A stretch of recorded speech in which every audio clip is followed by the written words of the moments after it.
Hi everyone, it's paobeary. In today's video, I'm going to talk about the video game Atelier Lulua, the Scion of Arland, and why I believe this game seems to have been largely forgotten and overlooked compared to the other modern Atelier games in this series.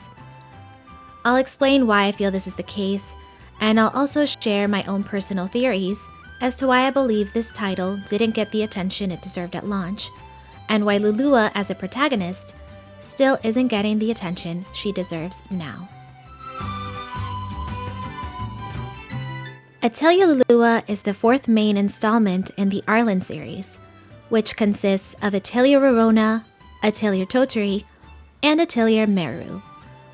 It's important to note that even though Atelier Lulua is a direct sequel to Atelier Meru, it released almost a full 8 years later, and I will circle back as to why I think this matters. Overall, the Arland series, pre-Lulua, was pretty well received, other than some player concerns and complaints regarding the strict in-game time limits, which were actually completely absent in Atelier Lulua. Atelier Lulua is in fact the only game in the Arland series without any form of time limit, giving players peace of mind that they can spend their in-game time doing whatever they want without fear of consequences. Despite this refreshing change for the Arland series, Atelier Lulua wasn't able to reach the success of the previous entries in the series.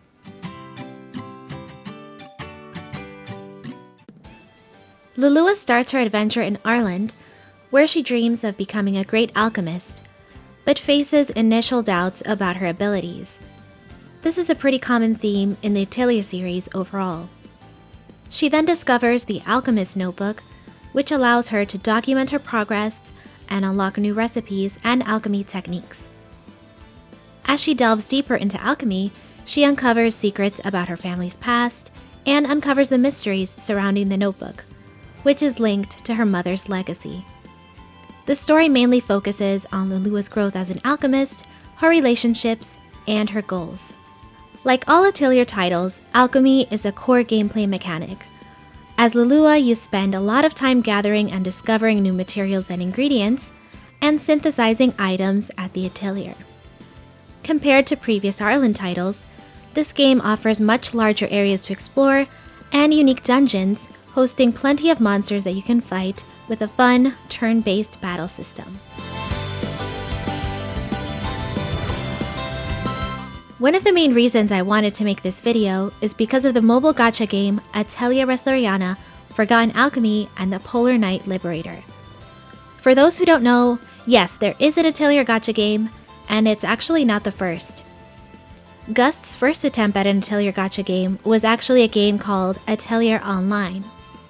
Although quite fun, it unfortunately ended up reaching its end of service in 2022, just a year after it released in the US. Atelier Resleriana, on the other hand, is still ongoing, and it features protagonists from almost all of the Atelier games in the franchise. However, Lulua is nowhere to be found, which is interesting because all of the protagonists from the modern Atelier games, which include Ryza, Totori, Meru, Sophie, Firis, Lady, Sewell, and Ryza, are all in the story and playable. And all of these characters I just listed are not only playable, but have various playable versions, with more confirmed to come.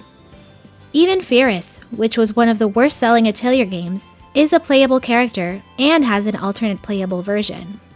Interestingly though, Atelier Lulua can be found in the game, but only appears in Memoria, which are a type of item that can be equipped to your characters and offer various stat boosts and unique effects. One of the reasons why I feel like Lulua might not be included as a playable character is because of the lore. I won't spoil anything, just in case you haven't played the Arland games, but I can see why it wouldn't make a whole lot of sense to add her to the story alongside the current cast of Arland characters. However, I think they can at the very least add her as a playable character, and maybe just include her in an event, instead of trying to insert her into the main story. It just feels kind of strange for her to be the only modern Atelier protagonist to be completely excluded from Resleriana. So let me show you exactly what I'm talking about. In this section, it shows you every single character that has been released and that you can summon. I'm going to show you Ryza as an example. So here we have one copy of Ryza, another version of Ryza that you can summon, Ryza again, a completely different version that you can summon, and another Ryza. So we have 4 Ryzas and 0 Luluas in the game. So now let me show you the Memoria. These are the items I mentioned that you just equip to your character. You get a bunch of stat boosts and also special effects. Here you can see we do have Lulua in the game, but we just have her picture. And this isn't the only one. We also have these, which are also from the game.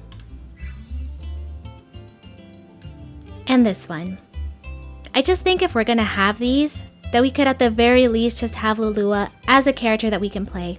Even if they don't want to include her in the story, or even give her an event, just please let us play Lulua. By the way, if you're interested in learning more about Atelier Resleriana, I highly recommend checking out Atelier Angela. They make a lot of videos going over the events, upcoming characters, and how good each of the characters are. Now I want to talk about potential reasons why I think Lulua might have been overlooked as a whole, and one of the reasons I think is timing. Atelier Lulua released in 2019. Although it was a sequel to Atelier Meruru, being released almost 8 years later might have just been a little too late. It's possible that people's overall interest in the Arland series might have already died down by that point, especially since there was no indication that another Arland game was even on the way. Additionally, by the time Lulua came out, both the Dusk and Mysterious trilogies were already out, and maybe going back to such an older series like Arland didn't seem as exciting anymore. Another point I want to bring up is that Atelier Lulua was not the only Atelier game released in 2019. A spin-off title, Nelke and the Legendary Alchemist, was also released. And just a few months later, Atelier Ryza came out. If you know anything about the Atelier series, you're probably aware that Ryza is the best-selling game in the franchise and completely catapulted the success of the series. For many, Atelier Ryza was their very first introduction to this series and what made players interested in exploring previous titles as well. I think the massive success of Ryza completely overshadowed Lulua and impacted how much attention Lulua received overall. Lastly, there is just one more thing I want to bring up, and that is the box art. I want to make a comparison between the box arts of both Atelier Lulua and Atelier Ryza. If you take a look at Lulua's box art, it's cute. But that's about it. It doesn't really give you anything other than a pretty character and cute vibes, which I think that alone is probably enough to deter some players from wanting to pick it up, which is understandable. If aesthetically it isn't your cup of tea, there's nothing else really going on that's going to reel you in. For me personally though, this cover would have been enough to grab my attention, just because I'm a fan of anything that looks cute. But Ryza's box art, on the other hand, feels completely different. At least for me, when I look at this box art, I feel a sense of adventure, and I'm curious to know more about these characters and the type of journey that they're on. Even Ryza just pointing into the distance makes me curious as to what's on the other side. All of this is to say that I think Ryza's box art has a much more general appeal compared to Lulua's. And I don't think I can avoid mentioning another plus that Ryza's box art had. I wanted to make this video because Atelier Lulua is genuinely one of my favorite games in the whole franchise, and I think it deserves much more attention and definitely more love, so I wanted to try to get some more eyes on it. I think it's a great pickup if you're interested in trying an Atelier game, or you're just curious about some other Atelier titles you haven't explored yet. As I mentioned earlier, this game has no time limit, so you can play at your own pace and learn the mechanics comfortably. Also, I actually played Lulua before any of the other entries in the Arland series, and I honestly didn't feel like I was lost or like I was missing much. The game does a great job at catching you up with the information you need to know, so you can just jump into Lulua straight away if you want to. If you're still here, I'm curious to know, have you played Atelier Lulua? And if so, how do you feel about it? Do you think it deserves more attention, or do you think it should stay forgotten? Bye bye, and I'll see you next time.